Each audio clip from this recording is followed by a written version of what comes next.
अमृत निकालने का प्रयत्न करो। और पहले क्षीर सागर में सब प्रकार के घास तिनके कैसे निकालोगे उसकी विधि भी बता दे रहा हूँ। तो पहले क्षीर सागर में सब प्रकार के घास तिनके लताएं और औषधियाँ डाल लो। जैसे खेती करते हैं तो पहले बीज डालना पड़ता है, पहले अपना कुछ लगाना पड़ता है, व्यापार करते हैं तो ऐसे ही इस समुद्र मंथन में भी पहले आप एक काम करो कि घास तिनके लताएं और औषधियाँ डाल दो। फिर तुम लोग मंदराचल की मथानी और बांस की नाक की नीति यानी रस्सी बनाए करके मेरी सहायता से, मैं तुम्हारी सहायता करूंगा, ऐसा नहीं है इस कार्य को अकेले करोगे, अकेले कर भी नहीं पाओगे, और मैं तुम्हारी सहायता करूंगा और फिर समुद्र मंथन करो। अब आलस्य प्रमाद का समय नहीं है। देवताओं विश्वास रखो, दैत्यों को तो मिलेगा केवल श्रम और क्लेश, परंतु फल मिलेगा तुम्ही लोगों को। और देवताओं असुर लोग तुमसे जो जो चाहे सब स्वीकार कर लो। हाँ ठीक है बाबूजी, ठीक है, ऐसे कह देना।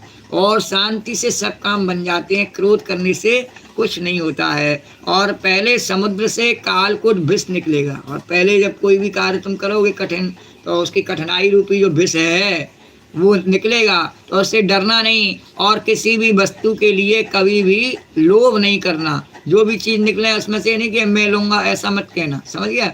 अब पहले तो किसी वस्तु की कामना ही नहीं करनी चाहिए। तुम मेरा अपना, देवताओं से इंद्र आदि से कहा तुम तो मेरे अपने हो, तो तुम्हें पहले कामना ही नहीं करनी चाहिए।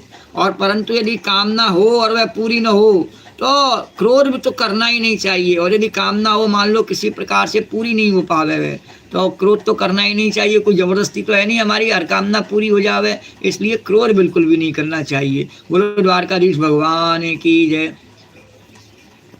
श्री शुकवाच इति देवान् समादिश्य भगवान् पुरुषोत्तमा और तेषामर्तन्दये राजन् स्वच्छन्द गतिरीश्वर अथ तस्मै भगवते नमस्कृत्य पितामह भवश्च जगमतु स्वं स्वं धामुर्पेयुर्बलिं स्वरः दृष्ट्वा ऋणप्यसंयातः ज्ञातक्षोभान् स्वनायकान् और निषेधद्यतिराट् श्लोक्या सन्धि विग्रह कालवित् ते बेरोचनमासीनं गुप्तं चासुरयूथपै श्रिया परमयाजुष्टं जिताशेषमुपागमन् महेन्द्राश्लक्षणा वाचा शान्तित्वा महामते अव्यवास ततः सर्वं शिक्षितं पुरुषोत्तमा तदरोचत दैत्यस्य तत्रान्ये सुराधिपा सम्मरोऽरिष्टिनेमिश्च ये च त्रिपुरवासिना ततो देवासुरा कृत्वा संविदं कृतस्वहृदा उद्यमं परमं चक्रुम् अमृतार्थे परन्तपः ततस्ते मन्दरग्रिम् ओजसोत्पाट्य दुर्मला नलन्दः उदरिं निन्यो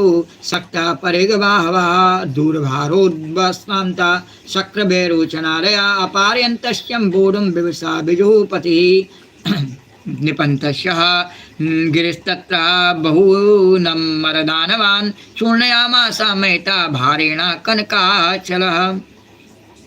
श्री सुखदेव जी कहते हैं, परीक्षित, देवताओं को आदेश देकर के पुरुषोत्तम भगवान उनके बीच में अंतर्धान हो गए। वे सर्वशक्तिमान एवं परम स्वतंत्र जो ठहरे, और उनकी लीला का रहस्य कौन समझे। उनके चले जाने पर ब्रह्मा और भगवान शंकर फिर से भगवान को नमस्कार करने लगे और वे अपने अपने लोकों को चले गए।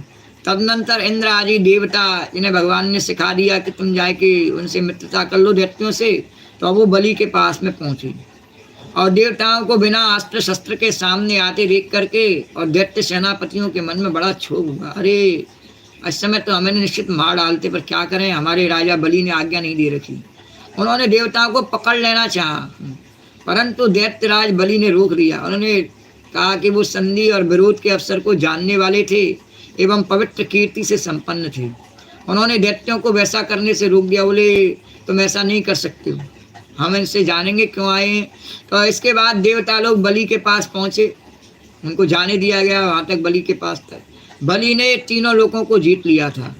वे समस्त संपत्तियों से सेवित एवं असुर सेनापतियों से सुरक्षित होकर के और अपने राज सिंहासन पर बैठे हुए थे।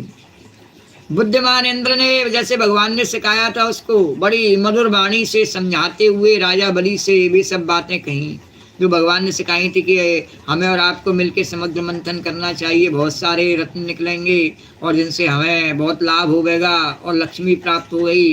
तो जिनकी शिक्षा स्वयं भगवान ने उन्हें दी थी, यह बात दैत्यराज बलि को जच गई।